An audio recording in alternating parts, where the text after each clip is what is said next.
You know, Emma, while we were talking about perfectionism, I just remembered something funny. I used to rehearse sentences in front of the mirror like I was giving a TED Talk, only to forget everything when someone actually asked me a question. Oh, Max, that's classic. I did the same. I'd picture this perfect conversation in my head, but reality? Total chaos. It's like preparing for a performance and ending up in a comedy show instead. Exactly. And you know what helped me the most? Accepting that mistakes are part of the process.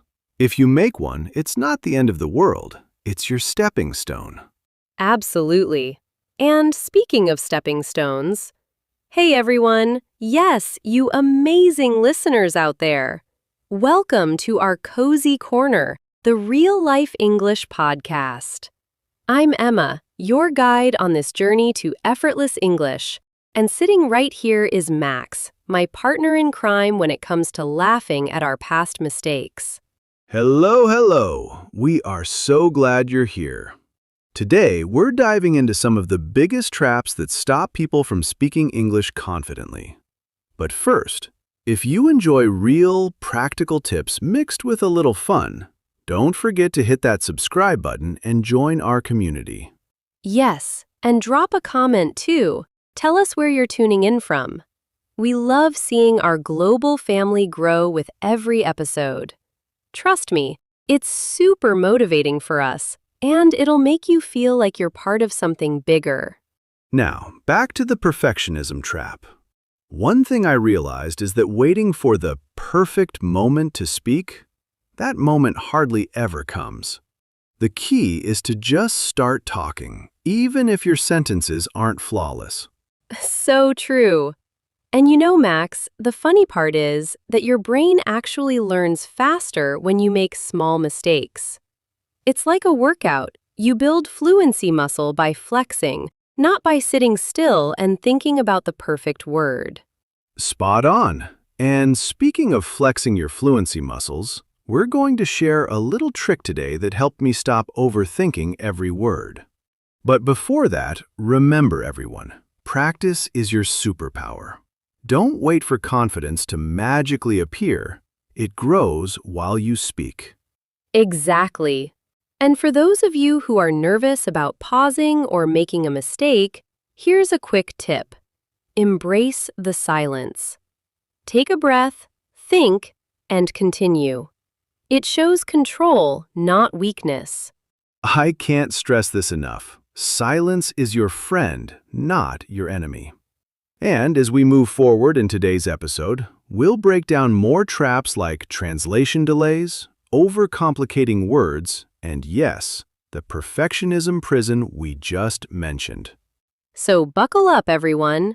By the end of this episode, you'll feel braver to speak, lighter to make mistakes, and more confident to just be yourself in English. That's the goal. And Emma, I think it's time we spill that special tip I promised at the start. Are you ready? Oh yes, let's do it. This one changed everything for me, and I know it will for you too. Oh, the perfectionism prison is a real place, Max. I used to live there for years. I wouldn't even say hello unless I was sure my tongue was in the exact right position for the H sound. I even practiced in front of the mirror, just in case someone judged my H too harshly. It was exhausting. I know that feeling. I totally froze during my first English job interview because I was so busy checking my tenses in my head that I forgot to answer the questions. The interviewer just stared at me like, is he buffering? I think I even whispered, she goes, under my breath. And that brings us to the second trap, self-correction overload. You say a sentence, notice a tiny mistake, and then stop everything to fix it. Your conversation basically hits pause while your brain debates, do I fix it or pretend it never happened? Guilty. She goes to the store. By the time I fix it, the magic is gone. And most people, they wouldn't even notice. Emma, tell them why this kills fluency. Imagine watching a movie and every 30 seconds it freezes to explain a single word. You'd probably switch it off, right? That's what overcorrecting does to your brain. It kills the rhythm and makes English feel like homework instead of a conversation. Yeah, it really does. I learned the hard way. I used to overthink so much that I sounded like a robot reciting poetry.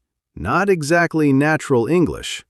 Fluency is more like a river than a rigid script.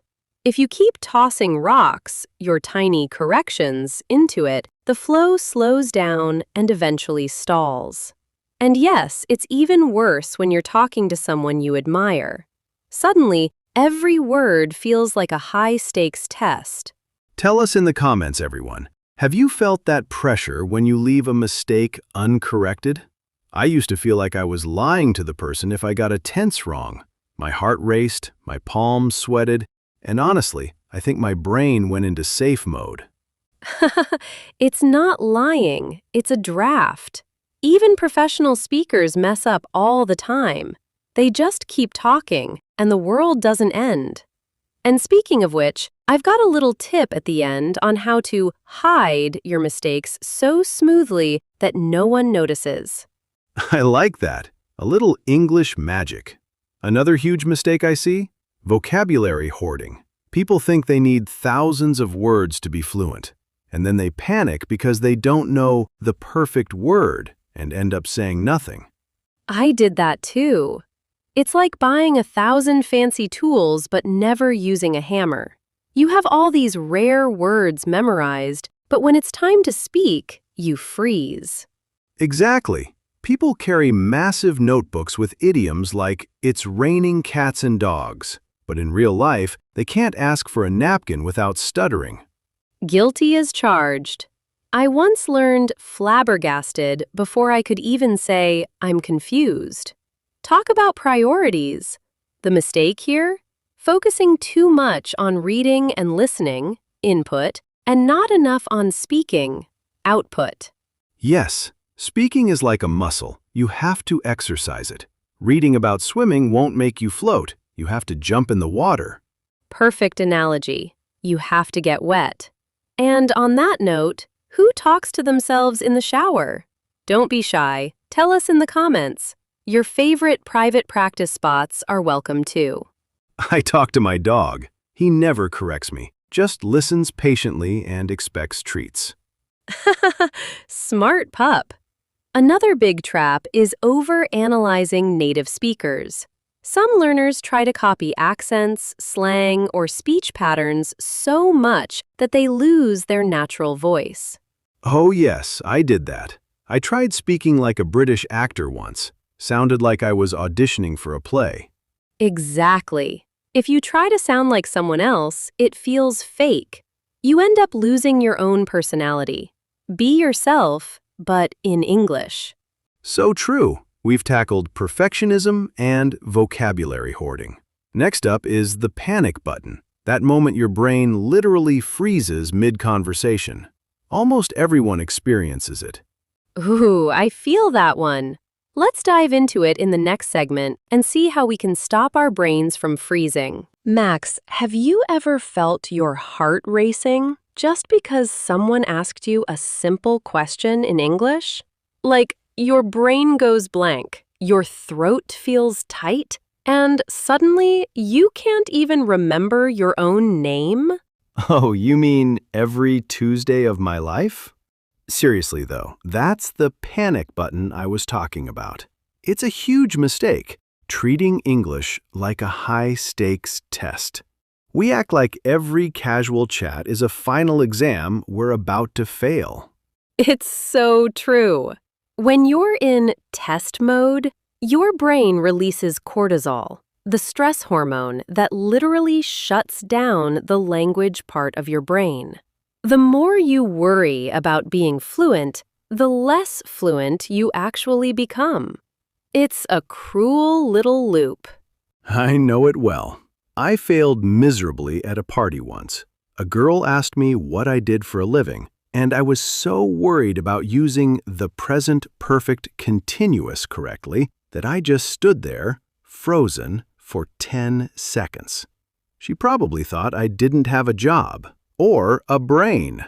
Poor Max, but I'm sure many of our listeners can relate. So, how do we stop the panic? One mistake we make is ignoring our body. We focus so much on the words that we forget to breathe. Wait, are you saying we should do yoga mid-sentence? Not quite. But taking a deep breath before answering gives your brain a second to catch up. Another trick is using reaction words we always talk about. Little fillers like, oh, wow, that's interesting, or let me see. They buy you a moment to think without freezing.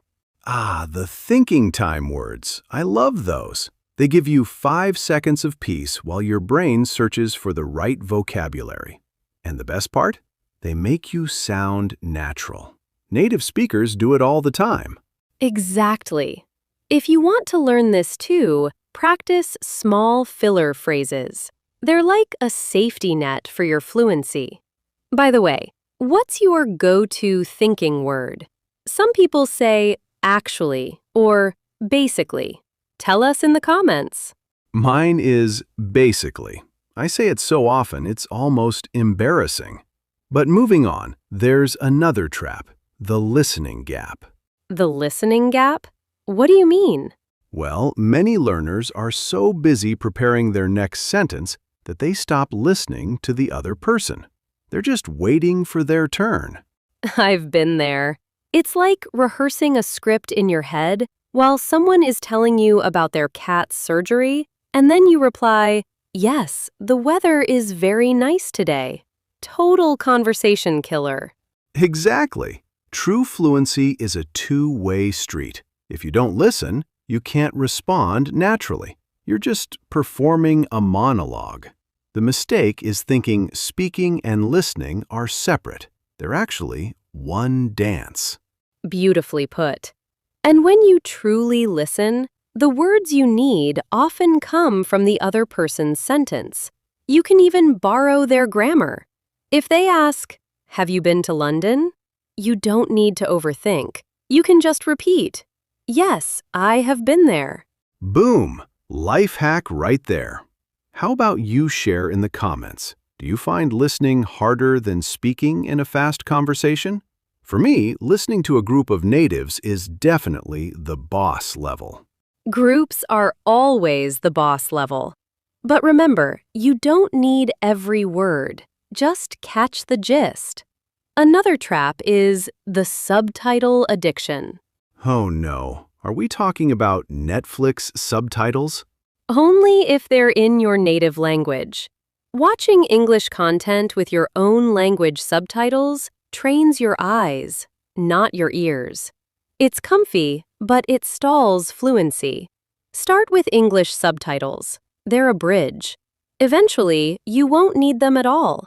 I'll share a special movie-watching method at the end that boosted my listening in just a month. Can't wait! All right, we've tackled panic, the listening gap, and subtitles. Next, we're talking about the habit mistake that traps learners at intermediate level. Yes, the intermediate plateau. It's tough, but we've got the ladder ready. And don't worry, we'll climb it together. The intermediate plateau. That tricky zone where you feel like you're good enough to get by, but not good enough to truly shine.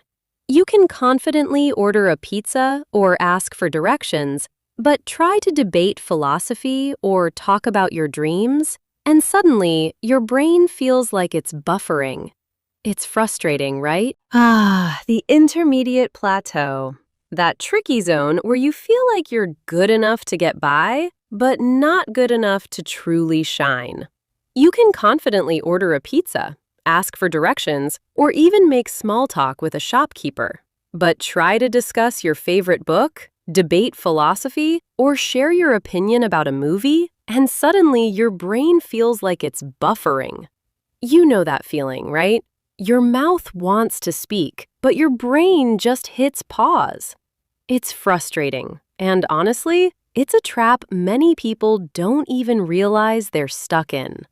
Oh yes, I've lived on that plateau for years. And let me tell you, it's cozy. Almost too cozy. That comfort is exactly what keeps you from improving. The biggest mistake here is playing it safe. We stick to the same 10 adjectives, same sentence patterns, same words that feel safe. Why? Because they work, and also because the idea of trying something new, even just one new word, feels scary. Exactly. Everything becomes good, bad, happy, or sad. We end up sounding like boring, robotic versions of ourselves. And I know some of you might be thinking, but Max, if people understand me, why should I change? The answer is simple. You're not expressing your full personality. You're just translating a watered-down, safe version of yourself. Your English might be correct, but it doesn't feel alive. It doesn't feel you. Hey, break it down for everyone. How do we leave this comfort zone without feeling overwhelmed? Because honestly, stepping out of it can feel like jumping into a pool of cold water while wearing a full winter coat. The trick is micro-challenges. Don't try to reinvent your whole vocabulary in one day. Pick one safe word, let's say very, and replace it once a day. Instead of saying very tired, use exhausted. Instead of very hungry, try starving. Instead of very happy, use ecstatic.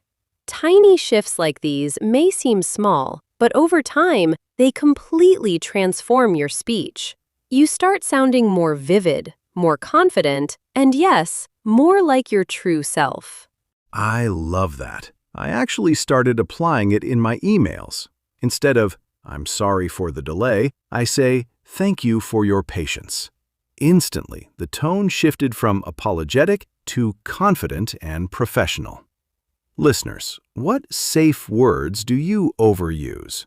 Is it very? Is it nice? Or maybe good? Share your answer in the comments. Let's help each other expand our vocabulary without feeling overwhelmed. That's a fun little challenge. And it naturally leads us to the final, subtle trap: lack of consistency. Many learners treat English like a New Year's resolution. They dive in for a day or a week with full enthusiasm, and then nothing. A marathon session once a week might feel productive, but it doesn't build lasting fluency. Guilty. I was the king of the Sunday marathon. I'd study for 5 hours, feel proud, and then by Wednesday, poof, everything forgotten. I didn't just plateau, I backtracked. Big, intense sessions are intimidating and exhausting. The small, consistent practice wins every time, no matter how tiny it seems. Exactly. Fluency is built in the in-between moments. 5-minute podcasts while brushing your teeth, writing a short comment on a YouTube video, even thinking in English while making your shopping list. These tiny, daily habits keep your brain engaged, and slowly, they add up to real, lasting fluency. It's consistency, not perfection, that counts. That's the key. Identity. Stop saying, "I am learning English." Start saying, "I am an English speaker." Even if you're at a beginner level, owning that identity changes your mindset completely. Suddenly, your brain behaves like you're already fluent instead of constantly doubting yourself. And now, as promised, a special tip for those who stayed until the end: the 30-second mirror talk. Every night, look at yourself in the mirror and talk about your day for just 30 seconds. No stopping, no correcting, no dictionary. If you don't know a word, describe it or skip it. The goal is flow over perfection. Your brain learns to keep moving, trust itself, and speak even when unsure. That's a total game changer. I'm trying it tonight. Hope my dog doesn't get jealous. But seriously, Even 30 seconds a day helps you get less scared of making mistakes. He'll survive. So, to wrap up, stop translating in your head. Embrace pauses. Simplify your words. Practice micro-challenges. And be consistent. You don't need to be perfect. You just need to be yourself. And let your English reflect that. Well said, Emma. And if you found these tips useful, continue this journey with us by subscribing. We have more coming up, including an episode on understanding fast-talking native speakers. You won't want to miss it. Definitely not. And hey, speaking of tricky real-life situations, in our next video, we're diving into airport travel in English. From check-in counters to security lines, boarding announcements to last-minute gate changes, we'll cover every situation you might face. Think of it as your ultimate airport survival guide. And yes, we'll share a few embarrassing, funny stories from our own trips. Because mistakes happen, and they're hilarious when you look back. That's right. You'll see what happens when you're running late, mispronouncing a word, or trying to communicate with someone who barely speaks English. Hilarious and educational at the same time. Can't wait! Make sure you don't miss it. And as always, keep practicing, keep speaking, and keep growing.